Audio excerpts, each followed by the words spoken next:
Selamat datang di Wawasan Cerdas. Kali ini kita bakal kupas tuntas nih perjalanan satuan perdagangan saham di Indonesia. Ini tuh cerita tentang gimana pasar modal kita bertransformasi jadi makin terbuka buat semua orang.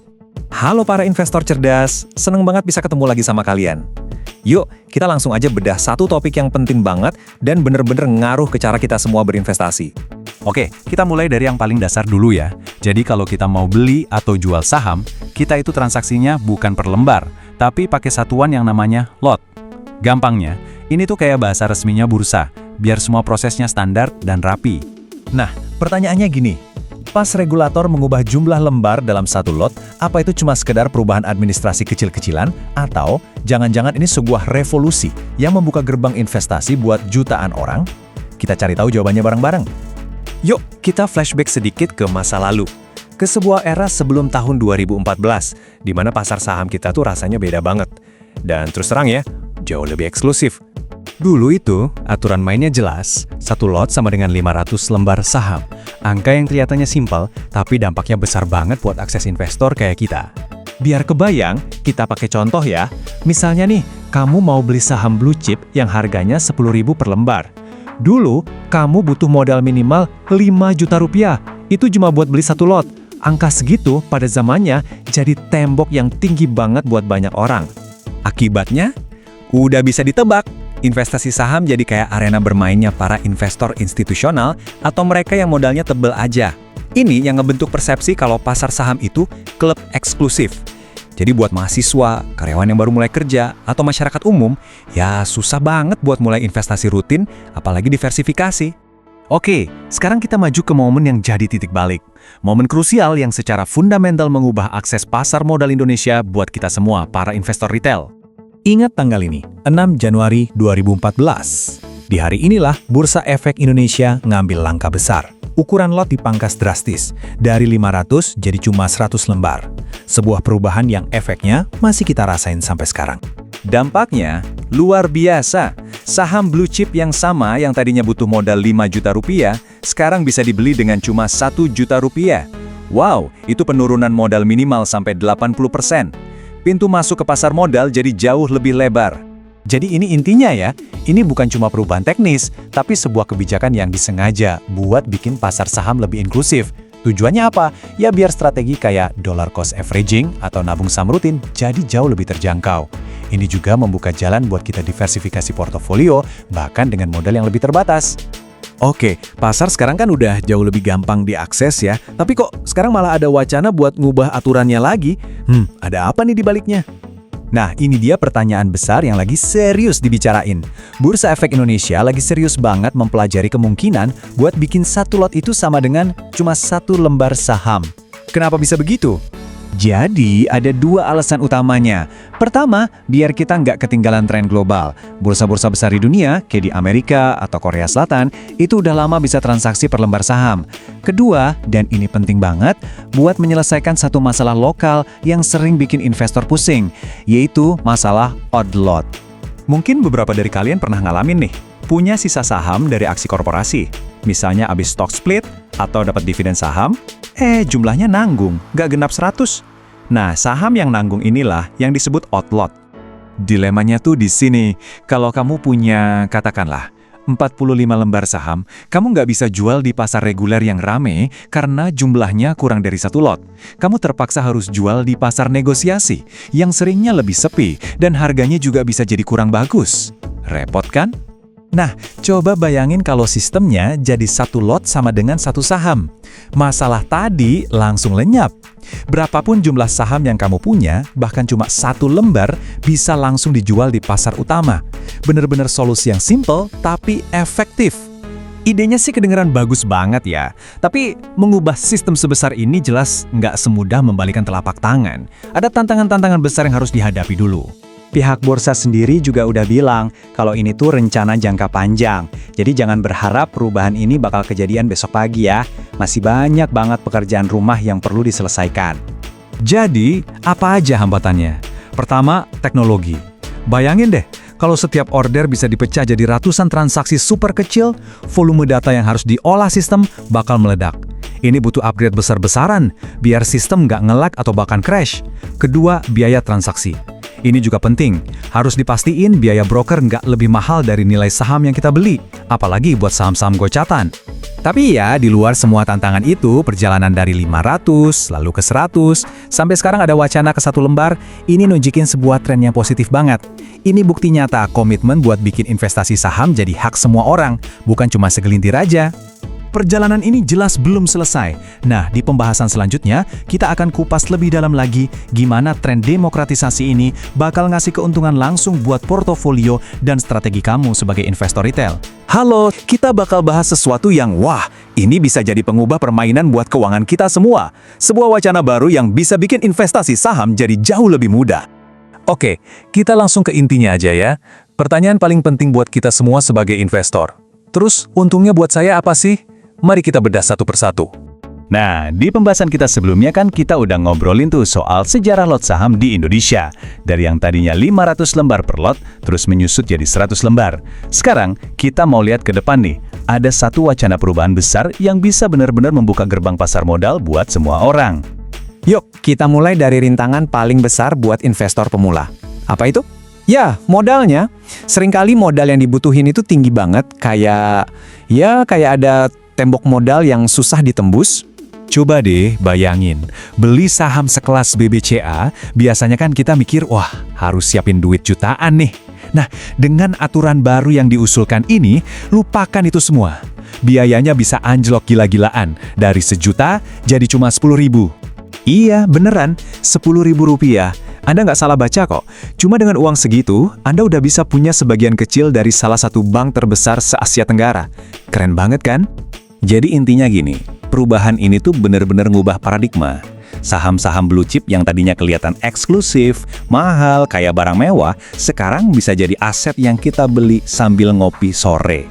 Gampang banget. Oke, karena modelnya jadi jauh lebih enteng, ini ngasih kita kekuatan baru sebagai investor. Kekuatan buat apa? Nah, ini dia. Kekuatan buat ngatur resiko jadi jauh lebih pinter. Pasti udah sering banget dengar pepatah ini kan? Jangan taruh semua telur dalam satu keranjang. Well, dengan sistem yang baru ini, ngikutin aturan emas investasi yang namanya diversifikasi ini jadi gampang banget. Beneran?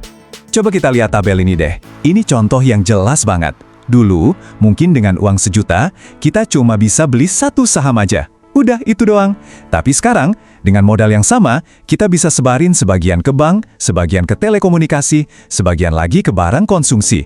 Inilah diversifikasi dalam aksi. Artinya apa? Portofolio kita jadi lebih sehat, lebih tahan banting. Kalau satu sektor lagi goyang, yang lain masih bisa nopang. Jadi, kita sebagai investor bisa lebih tenang. Mirip kayak manajer investasi profesional gitu deh. Oke, kita lanjut ke masalah berikutnya. Ini masalah yang, sering banget bikin investor kecil frustrasi. Dan aturan baru ini bakal memberantas masalah ini sampai ke akar-akarnya. Jadi, apa sih outlot itu? Gampangnya gini, itu tuh sisa saham yang jumlahnya nanggung. Misalnya satu lot itu 100 lembar. Kita punya sisa 45 lembar. Nah, saham sisaan ini nggak bisa kita jual gampang di pasar biasa. Dulu kalau mau jual sisaan saham ini, ribetnya minta ampun. Kita harus ke pasar khusus namanya pasar nego, terus tawar-menawar manual sama pembeli, dan seringnya kita harus rela jual rugi dengan harga diskon. Belum lagi komisinya bisa lebih mahal. Pusing kan? Jadi solusinya gimana dengan sistem baru ini? Simple, masalah outlot ini bakal lenyap sama sekali. Kenapa? Karena satu lot, satu saham. Jadi mau Anda punya 1 lembar atau 145 lembar, semuanya liquid, semuanya bisa langsung dijual. Nggak ada lagi tuh ceritanya aset nyangkut. So, kalau kita tarik benang merahnya, ini semua artinya apa? Ini adalah sinyal dimulainya sebuah era baru. Era yang jauh lebih inklusif, lebih ramah buat investor retail kayak kita-kita di Indonesia. Singkatnya, ada 3 keuntungan utama buat Anda. Pertama, jadi super terjangkau. Beli saham blue chip bisa semurah beli jajanan. Kedua, fleksibilitas. Kita jadi punya kontrol penuh buat diversifikasi portofolio sekalipun modalnya pas-pasan. Dan ketiga, efisiensi. Nggak ada lagi drama jual saham outlot yang ribet dan mahal. Oke, ini semua kedengarannya bagus banget ya buat kita para investor. Tapi, muncul satu pertanyaan besar. Kalau nanti transaksinya jadi recehan semua, gimana nasib perusahaan sekuritas? Apa sistem mereka siap nanganin ledakan transaksi kecil-kecilan ini? Nah, tantangan dari sisi infrastruktur ini bakal kita kupas tuntas di pembahasan kita selanjutnya. Oke, kita lanjut lagi. Di pembahasan sebelumnya, kita kan udah ngomongin mimpi besar ya, soal investasi saham yang bisa dijangkau sama semua orang. Tapi namanya juga mimpi, pasti ada realitas yang menghadang. Nah, hari ini kita bakal geser dulu dari mimpinya ya, dan kita bongkar nih fondasi teknis di baliknya. Pertanyaannya simple, sistem kita ini beneran siap nggak sih buat perubahan sebesar ini? Masih ingat kan gimana serunya kita ngebahas demokratisasi investasi? Wah, ngebayangin bisa beli saham sekelas BBCA cuma pakai modal ngopi-ngopi cantik, itu kedengarannya kayak revolusi banget buat kita-kita para investor retail. Tapi, di balik ide keren itu, ada satu pertanyaan super penting yang wajib dijawab. Apakah infrastruktur pasar modal kita ini cukup kokoh buat nanggung mimpi sebesar itu? Atau jangan-jangan malah ambruk karena bebannya? Yuk kita bedah sampai ke akarnya. Oke, kita masuk ke bagian pertama, bentrokan antara ide yang brilian dengan kenyataan teknis di lapangan yang, jujur aja, super menantang. Gini deh, analogi ini paling gampang buat ngebayangin masalahnya. Anggap aja sistem trading kita itu jalan tol. Nah, transaksi satu lot atau 100 saham yang sekarang ini, itu ibarat satu bus besar. Efisien kan? Kalau diubah jadi satu saham per transaksi, itu sama aja kayak kita ganti semua bus di jalan tol pakai jutaan motor yang masuk barengan. Apa yang terjadi? Bukan macet lagi, tapi lumpuh total. Oke, mari kita lihat lebih dalam lagi gimana ceritanya kelumpuhan ini bisa terjadi di jantungnya bursa kita. Nah, disinilah ledakan datanya terjadi. Sekarang ini kalau Anda mau beli 1000 lembar saham, Anda cukup pasang satu order untuk 10 lot. Buat sistem, itu cuma dihitung sebagai satu instruksi. Gampang? Tapi di skenario baru nanti, 1000 lembar saham yang sama bisa aja datang dari 1000 orang berbeda, 1000 transaksi eceran. Artinya, ada 1000 instruksi data untuk jumlah saham yang sama. Beban sistemnya itu bukan nambah, tapi meledak berkali-kali lipat. Dan yang harus nanggung ledakan beban ini ya JATS alias Jakarta Automated Trading System. Ini tuh ibarat jantungnya Bursa Efek Indonesia. Sistem inilah yang mempertemukan semua order jual dan beli dalam hitungan milidetik. Kalau kita paksa dia kerja ribuan kali lebih berat, itu sama aja kayak maksa jantung kita berdetak 1000 kali lebih cepat. Fatal akibatnya. Inilah mimpi buruk yang bisa jadi kenyataan. Pertama, sistem bisa jadi super lemot, atau bahkan ngehang. Bayangin deh, Anda mau jual saham pas harga anjlok, ordernya nyangkut. Kedua, yang paling parah, sistemnya bisa down total pas jam trading lagi jalan. Ini bakal bikin panik massal dan ketidakpastian luar biasa buat semua investor. Masalahnya nggak berhenti di bursa loh. Ada efek domino yang menjalar sampai ke garda depan kita, perusahaan sekuritas alias broker. Buat mereka ini jadi dilema bisnis yang pusing banget. Jadi gini, intinya kan broker itu hidup dari komisi. Mereka dapat persenan super kecil dari nilai transaksi kita. Rata-rata sekitar 0,15% buat transaksi beli. Model bisnis ini sehat-sehat aja kalau nilai transaksinya jutaan atau puluhan juta rupiah. Tapi, coba kita tes modal bisnis ini pakai transaksi super receh. Kita ambil contoh saham Goto deh, anggap harganya gopek alias Rp50 per lembar. Dengan aturan baru, Anda bisa beli satu lembar doang, cuma keluar duit 50 perak. Dan inilah hasilnya. Dari komisi 0,15%, broker cuma dapat Rp0,075. Saya ulangi ya, itu bahkan nggak nyampe 1 perak. Dari kacamata bisnis, ini namanya bencana. Kenapa bencana? Ya karena untuk dapetin komisi yang nggak ada harganya itu, broker tetap harus bayar biaya operasional. Ada biaya server, internet, biaya lapor data ke bursa, gaji karyawan, administrasi bank, dan lain-lain. Ongkos buat proses satu transaksi kecil itu bisa ribuan kali lipat lebih gede dari pendapatan komisinya. Jelas boncos kan? Terus, gimana caranya broker biar nggak rugi? Kemungkinan besar mereka bakal pasang satu solusi. Tapi solusi ini justru bisa jadi jebakan Batman buat investor retail kecil yang tadinya mau kita bantu. Solusinya adalah mereka akan menerapkan yang namanya biaya minimum atau minimum fee. Jadi nggak peduli transaksi Anda sekecil apapun, mau beli saham 50 perak atau 100 perak, Anda bakal kena cas biaya tetap, misalnya Rp5.000 atau Rp10.000 per transaksi. Tujuannya? Ya buat nutupin biaya operasional mereka tadi. Dan disinilah ironi terbesarnya. Bayangin Anda mau coba-coba investasi Rp10.000, kena biaya minimum Rp5.000. Itu artinya modal Anda langsung kepotong 50% bahkan sebelum Anda mulai. Niat awalnya kan biar investasi terjangkau, malah jadi super mahal dan nggak masuk akal sama sekali buat pemula. Jadi, kelihatan kan masalahnya itu kompleks banget. Dari sistem di bursanya sampai ke model bisnis brokernya. Semua ini harus diberesin dulu. Jadi kesimpulannya cuma satu, infrastruktur itu kuncinya. Tanpa kita bangun jalan tol yang lebih lebar di bursa, dan tanpa model bisnis yang adil buat broker, wacana satu lot sama dengan satu saham ini risikonya malah bikin masalah baru. Ini bukan cuma soal ngubah angka, tapi ngerombak total satu ekosistem. Tapi tunggu dulu, masalah teknis dan biaya ini ternyata baru pemanasannya. Di bawah permukaan, ada bahaya yang jauh lebih besar buat investor pemula. Pintu gerbang yang terbuka lebar untuk manipulasi harga alias goreng saham cuma pakai modal receh. Gimana caranya? Nah, itu kita bahas tuntas di segmen berikutnya. Jangan kemana-mana.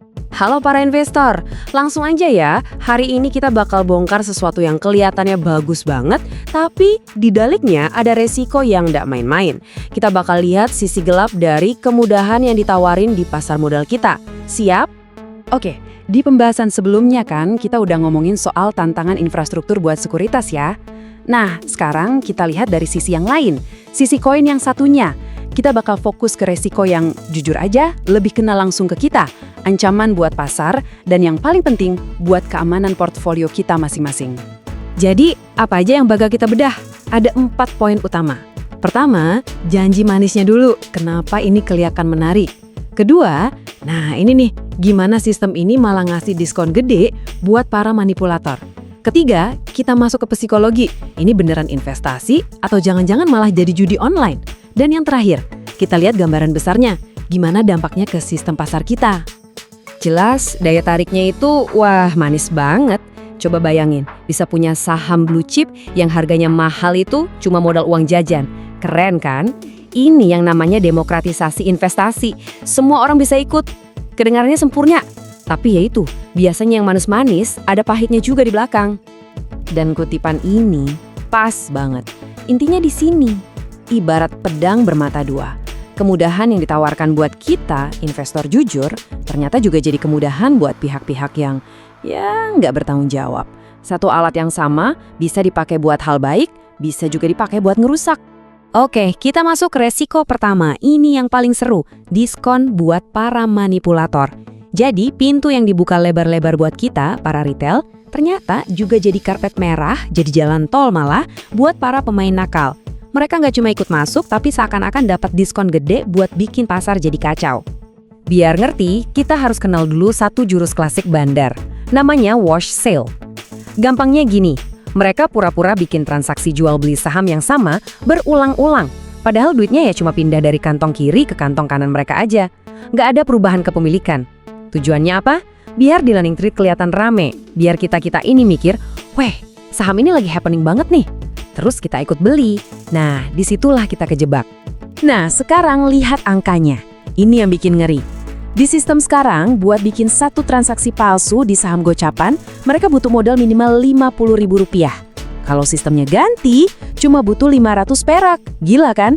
Artinya, dengan modal yang sama, mereka bisa bikin 100 kali lebih banyak transaksi palsu. Ini benar-benar diskon gila-gilaan buat mereka nyebar pancingan FOMO ke kita semua. Masalahnya makin rumit. Secara hukum, jelas ini dilarang. Tapi, coba deh buktikan niat jahatnya. Susah banget. Apalagi kalau transaksinya jadi ribuan, tapi nilainya kecil-kecil banget. Jejaknya jadi kabur kayak debu. Sistem pengawasan manapun bakal pusing 7 keliling buat ngelacaknya. Oke, cukup soal teknis pasar. Sekarang kita geser ke sesuatu yang lebih personal, yaitu kepala kita sendiri. Ya, resiko kedua ini soal psikologi. Gimana cara kita berpikir sebagai investor, terutama buat yang baru mulai. Coba deh renungin ini sebentar. Kalau harga selembar saham itu lebih murah dari segelas kopi atau bahkan permen, kira-kira Anda bakal riset mendalam nggak sebelum beli? Atau bahkan pikir, iseng aja lah, kalau rugi juga nggak seberapa. Nah, disitulah letak bahayanya. Istilah kerennya itu gamifikasi investasi. Jadi investasi itu rasanya jadi kayak main game, karena modalnya kecil banget, rasa sakit kalau rugi itu hampir nggak ada. Efeknya, kita jadi enteng banget ambil keputusan spekulatif tanpa mikir panjang, tanpa analisis. Lama-lama, pasar saham yang harusnya jadi tempat investasi bisa-bisa berubah jadi, kasino online raksasa. Nah, ini dia perangkapnya. Kita jadi gampang banget nyolek saham-saham gorengan, ngeremehin kerugian kecil, dan akhirnya jadi mangsa empuk buat FOMO yang disebar para manipulator tadi. Kalau ini kejadian ke banyak orang, kualitas pasar kita bisa anjlok. Isinya bukan investor lagi, tapi spekulan semua. Oke, dari resiko personal, sekarang kita naik level. Kita lihat resiko yang dampaknya ke seluruh sistem, ke seluruh pasar. Ini bukan lagi soal untung rugi kita aja, tapi soal kesehatan dan stabilitas pasar modal kita secara keseluruhan. Kuncinya ada di konsep namanya market depth atau kedalaman pasar. Gampangnya, bayangin antrian beli dan jual di setiap level harga. Kalau pasar itu dalam, artinya antreannya tebel banget di kanan dan kiri. Jadi, kalau ada yang mau beli atau jual dalam jumlah besar, harganya nggak langsung goyang, stabil. Nah, inilah reaksi berantainya. Kalau lotnya jadi kecil-kecil, order jadi terpecah. Antrian beli jual tadi jadi tipis banget. Akibatnya, pasar jadi rapuh. Harga jadi gampang banget lompat-lompat. Jadi volatile banget. Ada order yang ukurannya sedang aja masuk, harga bisa langsung terbang atau anjlok.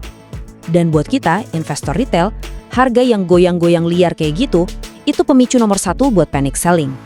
Dan ini nyambung ke tantangan terakhir. Tantangan yang mungkin paling berat. Gimana caranya wasit pasar, yaitu sistem pengawasan kita, bisa ngatasin tsunami data. Jutaan transaksi super kecil yang masuk tiap detik. Kebayang nggak pusingnya? Lihat deh dilemanya. Gimana caranya sistem bisa ngebedain? Di satu sisi, ada ribuan order satu lembar dari mahasiswa yang beneran lagi nabung saham, tulus. Di sisi lain, ada ribuan order satu lenggar dari robotnya manipulator yang tujuannya bikin gaduh. Kalau dilihat sekilas kan sama aja. Ini butuh sistem pengawasan yang canggihnya minta ampun biar nggak salah tangkap.